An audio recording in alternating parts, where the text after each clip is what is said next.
Panalo ang ilang kapuso stars sa program sa 53rd Box Office Entertainment Awards. Binigyan din ng posthumous awards ang ilang icons ng entertainment industry. May unang chika si Nelson Canlas.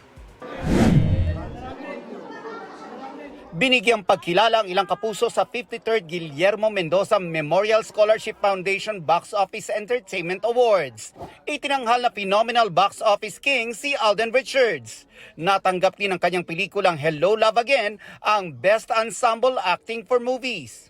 Minsan iniisip ko pa rin and every time I go to bed na am I really part of the highest grossing Filipino film of all time? And still hindi pa rin ako makapaniwala. Thank you so much po. Si Kapuso Primetime Queen Marian Rivera ang Film Actress of the Year para sa pelikulang Balota. Taos-puso ako nagpapasalamat talaga sa pagtangkilik pa rin kay Teacher Emmy.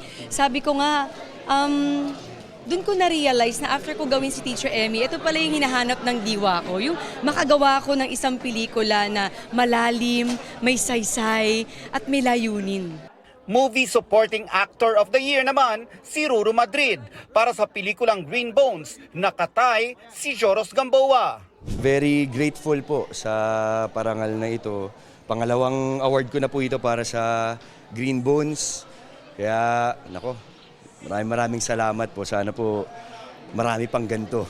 Hinirang na Daytime TV Drama Actor of the Year si Richard Yap at Daytime TV Drama Actress of the Year si Jillian Ward. Para ito sa kanilang hit GMA Afternoon Prime Series na Abot Kamay na Pangarap na natanggap din ang Most Popular Daytime Drama TV Program of the Year. I'm so proud kasi sabi ko nga po kahit matagal na po naming natapos ang Abot Kamay na Pangarap, it continues to inspire people. Most Popular Child Performer si Rafael Landicho para sa Kapuso series na My Guardian Alien. Nung sinushoot po namin yun, ang sese talaga. And ngayon, nakakakot pa rin po siya ng awards. Kaya maraming salamat po talaga.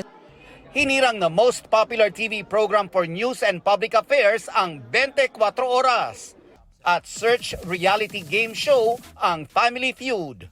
Iginawad naman ang posthumous award sa entertainment sa mga icon na sina Nora Honor, Gloria Romero, Pilita Corrales, Haji Alejandro at Ricky Davao.